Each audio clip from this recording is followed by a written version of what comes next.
பிரியமானவர்களே, இயேசுவின் நாமத்தில் உங்களை வாழ்த்துகிறேன். வருஷத்தின் கடைசி நாட்களுக்குள்ள வந்துட்டோம். இன்னும் சில நாட்கள் தான் இருக்குது, புது வருஷத்தை காண போகிறோம்ல. இந்த நாட்கள்ல நம்ம நிறைய தேவ சமூகத்தில் அமர்ந்திருந்து நம்ம ஆராய்ந்து பார்க்கணும். ஆண்டவரை வேதனைப்படுத்துகிற வழியில இருந்தா அறிக்கையிட்டு சரிப்படுத்தணும். அவர் செய்த நன்மைகளை நினைத்து அவரை துதிக்கணும். நம்ம வாழ்க்கையில ஏதாவது விட வேண்டிய காரியம் இருந்தா ஒப்பு கொடுத்து அதை விடுவதற்கான பலனை பெற்றுக் கொள்ளணும். இந்த நாள்ல கூட ஆண்டவருடைய வார்த்தை என்ன சொல்லி தெரியுமா? 46ஆம் சங்கீதம் 10ஆம் வசனத்துல, நீங்கள் அமர்ந்திருந்து நானே தேவன் என்று அறிந்து கொள்ளுங்கள் என்று ஆண்டவர் சொல்றார். நீங்க அமர்ந்து இருக்கணும்.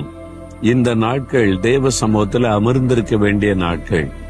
இந்த வருஷத்தின் இந்த கடைசி நாட்கள்ல தேவ சமூகத்துல நீங்கள் அமர்ந்திருக்க பழகணும்.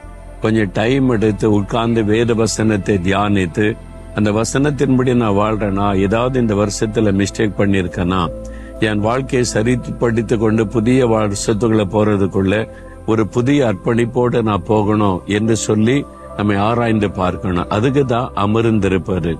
தேவனுடைய பாதப்படியில அமர்ந்து அவரை தியானிப்பது, வசனத்தை தியானிப்பது. அப்படி நீங்க அமர்ந்து இருக்கும் போது நிறைய காரியத்தை ஆண்டவர் பேசுவார். நீங்க சரிப்படுத்த வேண்டியது, ஒப்பு கொடுக்க வேண்டியது. அப்போ புது வருஷத்துக்குள்ள போகும்போது ஒரு புதிய நம்பிக்கை, ஆசீர்வாதம், ஒரு பெரிய மகிழ்ச்சி உண்டாகும். இந்த நாட்கள்ல ஆண்டவருடைய சமூகத்தில் அமர்ந்திருக்கிறீங்களா? அவருடைய சிலுவையை தியானிங்க, வசனத்தை தியானிங்க. ஆண்டவரே, நான் அமர்ந்திருக்கணும். 1 நிமிடம் ஜெபம் பண்ணுங்க. ஆண்டவரே, உம்முடைய பாதத்துல அமர்ந்திருந்து உம்மை தியானிக்க எனக்கு கிருபை கொடுங்க. உம்மை முழுமையாய் அறிந்து கொள்ள உதவி செய்யுங்க, சரிப்படுத்திக் கொள்ள உதவி செய்யுங்க. இயேசுவின் நாமத்தில் ஜெபிக்கிறேன். ஆமேன், ஆமேன்.